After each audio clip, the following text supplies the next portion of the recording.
नमस्कार दोस्तों, कैसे हैं आप लोग। उम्मीद है आप सभी अच्छे होंगे। क्या महाराष्ट्र में हो रहा खेला नीतीश कुमार के लिए खतरे की घंटी है? क्योंकि एक तरफ हम देख रहे थे कि पुलिस विधायकों पर छापेमारी कर रही है, तो दूसरी तरफ परिस्थिति ये हो गई है कि चुनाव आयोग भी विधायकों को टूटने पर मजबूर कर रहा है, दबाव डाल रहा है।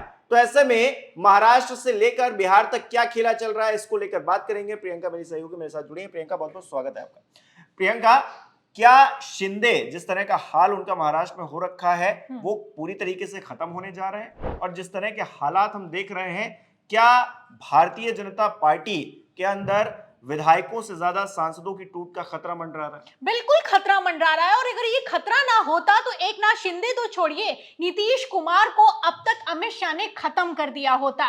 क्योंकि नीतीश कुमार के पास अगर जो नंबर है उससे ज्यादा अब भारतीय जनता पार्टी के पास नंबर है।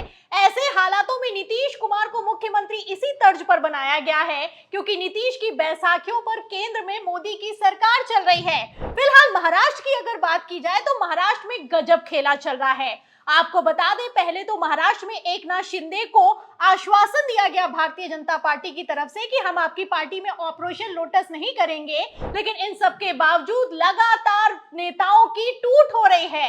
लेटेस्ट खबर निकलकर सामने आ रही है कि एकनाथ शिंदे ने धमकी दी है कि जो गठबंधन का धर्म है उसका पालन कीजिए, लेकिन भारतीय जनता पार्टी लगातार तोड़फोड़ करती हुई नजर आ रही है। आपको बता दें हिमांशु, महाराष्ट्र में विधायकों से ज्यादा सांसदों पर दबाव बनाया जा रहा है क्योंकि महाराष्ट्र में एकनाथ शिंदे को हटाकर भी भारतीय जनता पार्टी के पास बहुमत है। मतलब ऐसा पहली बार हो रहा है हिमांशु कि सिर्फ पुलिस वाले एकनाथ शिंदे के विधायकों पर छापेमारी नहीं कर रहे हैं, बल्कि चुनाव आयोग भी दबाव बना रहा है। खबर ये निकलकर सामने आ रही है कि चुनाव आयोग की तरफ से भी एकनाथ शिंदे के नेताओं पर, विधायकों पर लगातार छापेमारी हो रही है। अब इस एक्शन से आप अंदाजा लगा सकते हैं कि किस तरीके से एकनाथ शिंदे को खत्म करने की कवायद शुरू हो गई है। अगर नंबर गेम की बात की जाए तो आप अच्छे से जानते हैं कि इंडिया गठबंधन के पास 234, वहीं भारतीय जनता पार्टी के पास 240 सांसद हैं। ऐसे हालातों में अगर थोड़ा भी गेम इधर से उधर हुआ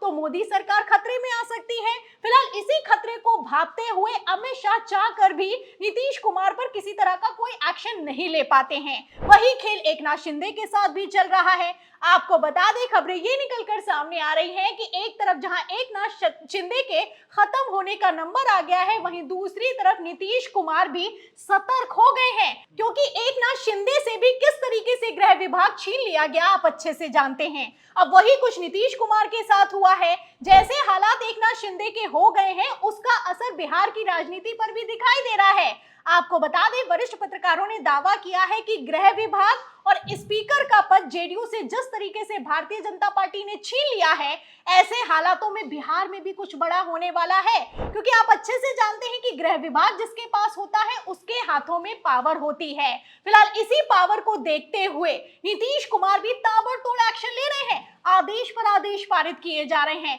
लगातार अधिकारियों की ट्रांसफर पोस्टिंग की जा रही है।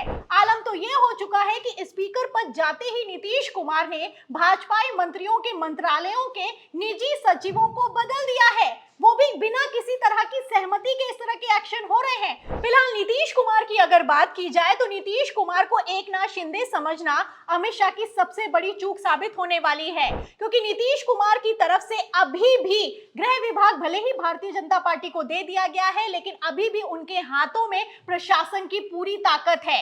एक तरफ नीतीश कुमार है कि सुशासन पर जोर दे रहे हैं, वहीं दूसरी तरफ सम्राट चौधरी का बुलडोजर चल रहा है।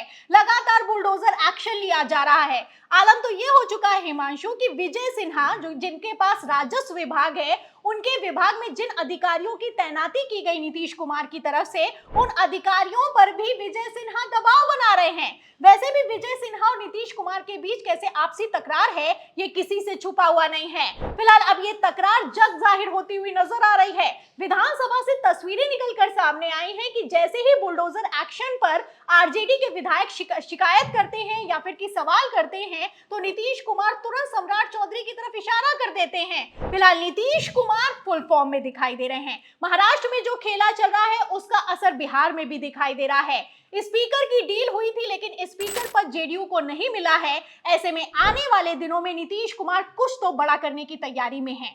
बिल्कुल जाहिर तौर पर भारतीय जनता पार्टी की जिस तरह की राजनीति रही है, शिंदे से भी बदतर हालात नीतीश कुमार के हो सकते हैं, लेकिन सवाल यह है कि क्या नीतीश कुमार हार मान लेंगे?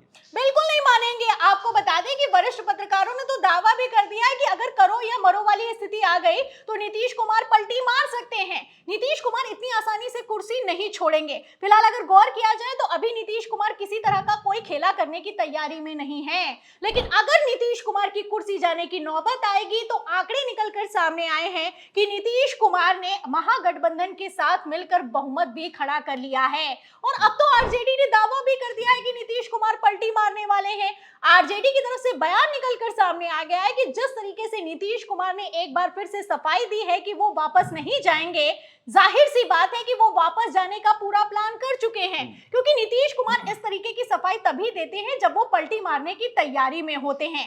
फिलहाल अगर नीतीश कुमार की बात की जाए तो नीतीश कुमार इतनी आसानी से उनकी सुशासन बाबू की इमेज को डेंट पहुंचाने नहीं देंगे।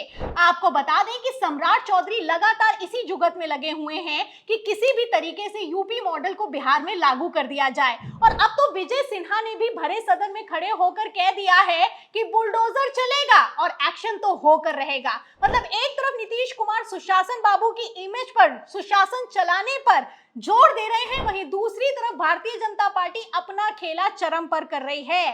खबरें ये निकलकर सामने आ रही है कि अमित शाह 101 में से 89 सीटें जीतने के बावजूद टेंशन में दिखाई दे रहे हैं। दिल्ली में मीटिंग बुलाई गई है, बिहार के दिग्गज नेताओं को दिल्ली में तलब कर लिया गया है। फिलहाल प्रचंड बहुमत आने के बावजूद इस मीटिंग को क्यों किया गया है और अमित शाह महाराष्ट्र के बाद क्या बिहार में भी कुछ बड़ा करने की तैयारी में है, कई तरह के सवाल खड़े होते हैं, क्योंकि पहली बार ऐसा हो रहा है हिमांशु कि चुनाव आयोग भी छापेमारी कर रहा है। और किस पे छापेमारी कर रहा है? एनडीए के विधायकों पर कर रहा है, शिंदे के विधायकों पर कर रहा है। तो किसके इशारे पर ये सब कुछ चल रहा है, आप अच्छे से समझ सकते हैं। बिल्कुल जाहिर तौर पर कुछ ना कुछ खेल करने की कोशिश की जा रही है। प्रियंका, बहुत बहुत धन्यवाद आपका हमारे साथ जुड़ने के लिए। तो हमारे जो दर्शक हैं वो किस तरह से देख रहे हैं, महाराष्ट्र से लेकर बिहार तक हड़कंप मचा हुआ है, एनडीए के जो विधायक हैं उन पर शिकंजा कसा जा रहा है, भारतीय जनता पार्टी अपनी फील्ड मजबूत करने में लगी हुई है। नीतीश कुमार ये सारी परिस्थिति देखकर क्या कोई बड़ा फैसला लेने वाले हैं आने वाले दिनों में? आपकी क्या राय है कमेंट बॉक्स में जरूर बताइएगा। इस वीडियो को लाइक करना, शेयर करना मत भूलिएगा। हमारे चैनल को सब्सक्राइब नहीं किया है तो वो भी जरूर कीजिएगा। बहुत बहुत धन्यवाद।